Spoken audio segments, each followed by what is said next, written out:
नमस्कार, news point पर आज हम बात कर रहे हैं असम हिंसा और उससे फैली अफवाहों की। इस दुर्भाग्यपूर्ण घटना के पीछे आखिर ऐसे क्या कारण थे कि नॉर्थ ईस्ट के लोगों को अपना शहर, अपना घर छोड़ने पर मजबूर होना पड़ा। असम हिंसा ने देश के कई राज्यों को प्रभावित किया है।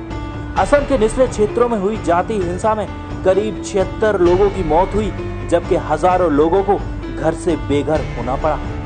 असम हिंसा की आग उस समय बेकाबू सी नजर आई जब दूसरे राज्यों में रह रहे असमी लोगों को SMS के जरिए मारने की धमकी मिली। इसके बाद दक्षिण राज्य कर्नाटक में करीब 30,000 लोगों को वहां से दूसरी ओर कूच करना पड़ा। डर का ऐसा माहौल था कि स्टेशनों पर भीड़ सी लग गई। अफरा तफरी में लोग इधर से उधर से इधर भागते नजर आए। पाकिस्तान से अपलोड करके फिर YouTube, Facebook, ट्विटर वगैरह में डाला गया है, सिर्फ इस मानसिकता के साथ कि देश के अंदर, हिंदुस्तान के अंदर, भारत के अंदर जो राजनीतिक और सामाजिक जो संतुलन है वो बिगड़े, कम्युनल हार्मनी बिगड़े और दंगा फसाद हो।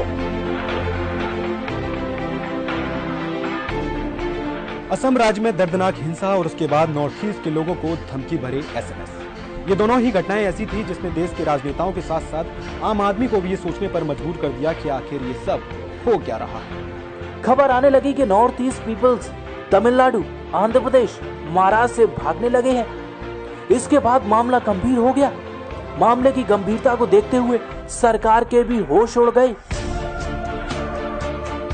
सब तरफ शांति है और सरकार ने इमीडिएट इस पर स्टेप्स ले लिए हैं।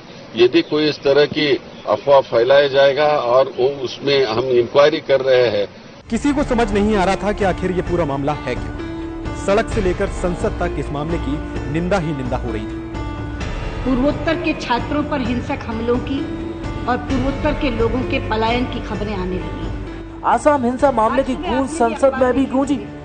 विपक्षी दलों ने आसाम के लोगों की सुरक्षा के लिए न सिर्फ सरकार को जिम्मेदार ठहराया, बल्कि उनकी सुरक्षा को लेकर भी सरकार से आश्वासन मांगा।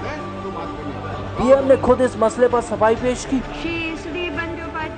जब तक आप हेल्पलाइन बना करके बच्चों को नंबर नहीं देंगे, तब तक वो आश्वस्त नहीं होंगे।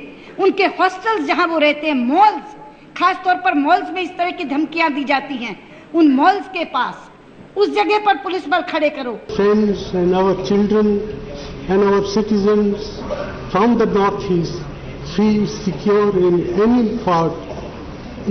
and every part of our country. कई दिनों की उलझन के बाद सरकार ने भी इस मामले को गंभीरता से लिया। बाद में पता चला कि इस घटना के तार पड़ोसी मुल्क पाकिस्तान से जुड़े हैं। असम हिंसा के बाद अफवाह फैलाने वाले SMS को लेकर भारत ने जांच तेज कर दी। जांच में पाया गया कि घटना के पीछे पाकिस्तान का हाथ है। पहले ऐसा सोचा जा रहा था कि घटना महज राज्य के भीतर की जाति हिंसा का शिकार है। जैसे जैसे हिंसा की गुत्थी सुलझती गई, वैसे वैसे समझ में आने लगा कि घटना के तार पाकिस्तान से जुड़े हैं। देश की आर्थिक शक्ति और उसे भीतर से कमजोर करने की दुश्मनों की चाल का एक ये हिस्सा थी। इसको लेकर पाक से संवाद हुआ और पाक ने सबूत देने पर कार्रवाई का भरोसा दिया।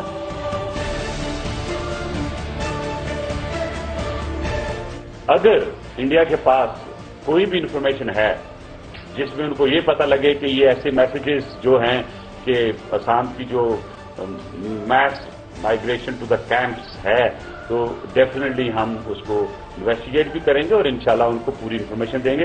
Therefore I have requested him to send something official to. Assam में हुई हिंसा और उसके बाद कई राज्यों में उत्तर पूर्व के लोगों के अपने गृह राज्य लौटने को लेकर गृह मंत्रालय ने कार्रवाई करते हुए अफवाह फैलाने वाली 74 वेबसाइट को ब्लॉक कर दिया।